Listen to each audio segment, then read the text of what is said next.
वशीकरण। ये अघोरी वशीकरण क्या है, इसके बारे में आज हम चर्चा करेंगे।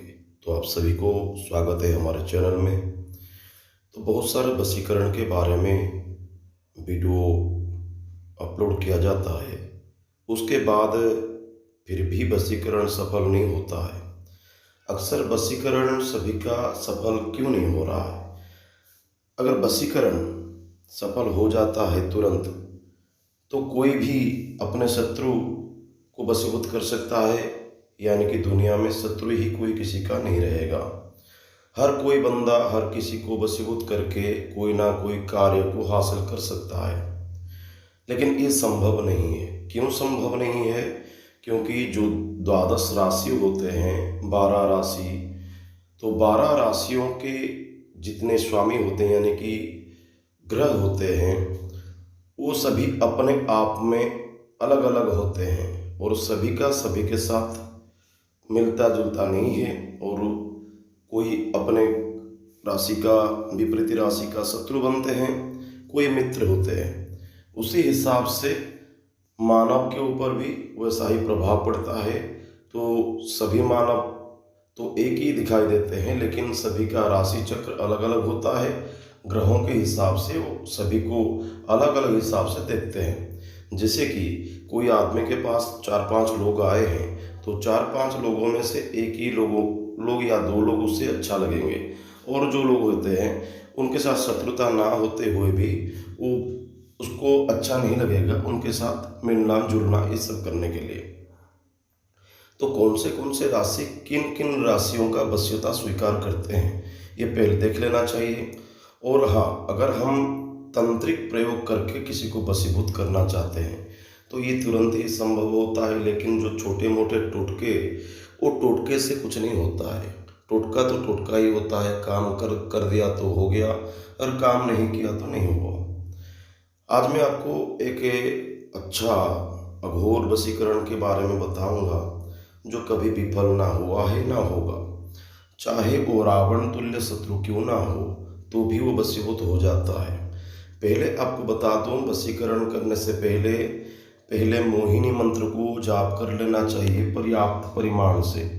1.25 लाख मंत्र जाप हो या 10,000 जाप हो, छोटा सा कि पुरस्चरण सिद्धि हो, कोई भी सिद्धि करते हैं तो पहले मोहिनी मंत्र का जाप आपको करना पड़ेगा। मोहिनी सिद्धि करने के बाद आपको वशीकरण का सिद्धि करना पड़ेगा।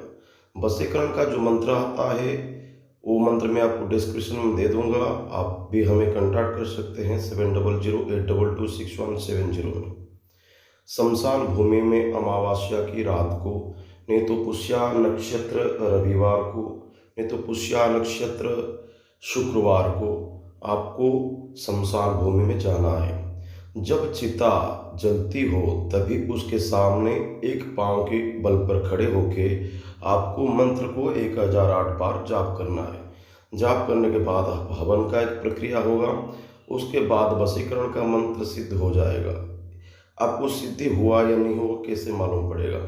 क्योंकि वहाँ किसी भी आदमी बैठे हैं या आप साथ में लेके गए हैं, तुरंत ही वशीकरण सिद्ध होने के बाद उनको जो भी बोलेंगे वो करने के लिए तैयार हो जाएंगे। तभी मालूम पड़ जाएगा कि मेरा वशीकरण सिद्ध हो गया। तो उसी वक्त आपको शमशान भूमि का जिस चिता जलता हो उसके सामने जो आप खड़े होकर जाप करेंगे, वो चिता जलने के बाद आपका जाप का प्रक्रिया समाप्त होगा। उसके बाद आपको भस्म लाना है। वो भस्म लाने के बाद उसको एक अलग जगह में रखेंगे। उसके बाद जिसको भी आप वशीभूत करना चाहते हैं, अगर बुलाना चाहते हैं पास में, तो आप उसका जो, अगर औरत है तो बाएं पैर का धूल, अगर पुरुष है तो दाहिना पैर का धूल, ये धूल को लेके आपको भस्म में मिलाना है। उसके बाद वही भस्म को ले आपको एक पुतला बना के पुतला के ऊपर प्रयोग में लगाना है। तो वो आदमी कम से कम ज़्यादा से ज़्यादा 3 दिन के अंदर भागता हुआ चला आता है। नहीं तो किसी के ऊपर अगर आप वो चिता भस्म डालते हैं, तो चिता भस्म में आपको एक जड़ी आता है, जिस जड़ी का नाम है अर्जुन। अर्जुन का जो पौधा होता है, तो वो पौधे का मैं आपको एक फोटो अब अगर कोई भी चाहते हैं तो उसका जो पौधे का फोटो या कुछ चाहिए प्रमाण, तो मैं आपको दिला सकता हूँ, दिखा सकता हूँ। कॉन्टैक्ट करने के बाद उसको मिला के किसी को खिला दिया जाए या किसी के ऊपर डाल दिया जाए, मरते वक्त तक वो अपना वशीभूत होकर रहता है। तीसरा वशीकरण है, जो अघोर वशीकरण में आता है, वही चिताभस्म के साथ पैर की धूल की मिट्टी मिलाकर उससे एक पुतला बनाना है। पुतला बनाने के बाद उसको तेल वगैरह सब कुछ लगा के नहा देंगे। उसके बाद इत्र लगाना है। इत्र लगाने के बाद गुलाब का फूल रखना है और वशीकरण का मंत्र से फूंक मारना है। वशीकरण का मंत्र ऐसे फूंक मारना है कि उसी आदमी को ध्यान में रखते हुए और मंत्र पढ़ना चाहिए। वो आदमी अपने आप ही 3 दिन के अंदर वशीभूत होके साधक के पास आके पहुंच जाता है।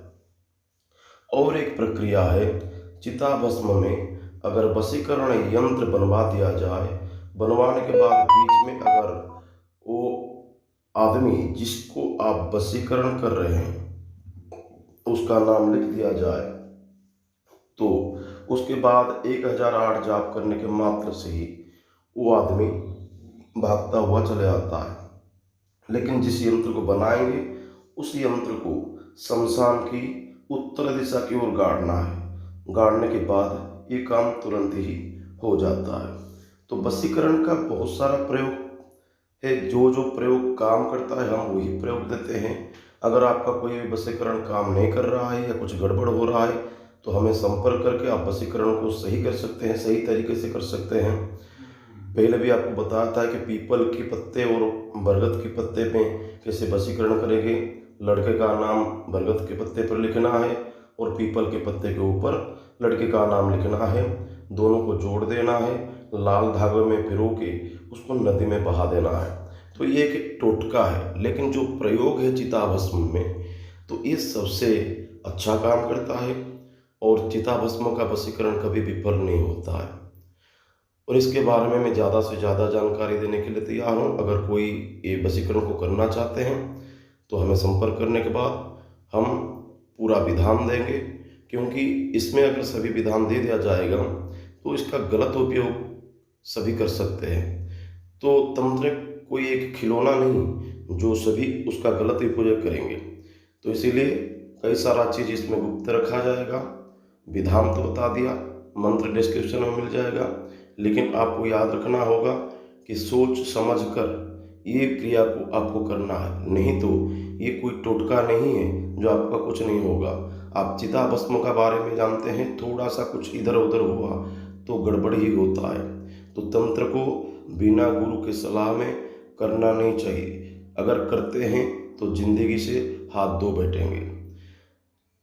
ये जो मंत्र है ये मंत्र मैं आपको डिस्क्रिप्शन में दे दूंगा। और हमारा चैनल को आपको अच्छा लगे तो सब्सक्राइब कीजिए। मैं नया नया वीडियो लाऊंगा। और इसके बाद मैं एक प्रत्यक्षीकरण साधना बताऊंगा जो गारंटेड प्रत्यक्षीकरण है। अगर गारंटेड इसीलिए बोल रहा हूँ, अगर नहीं होता है तो मेरे पास भी बुला के मैं प्रत्यक्षीकरण करके आपको दिखा सकता हूँ। तो जुड़े रहिए हमारे साथ। तब तक के लिए महादेव।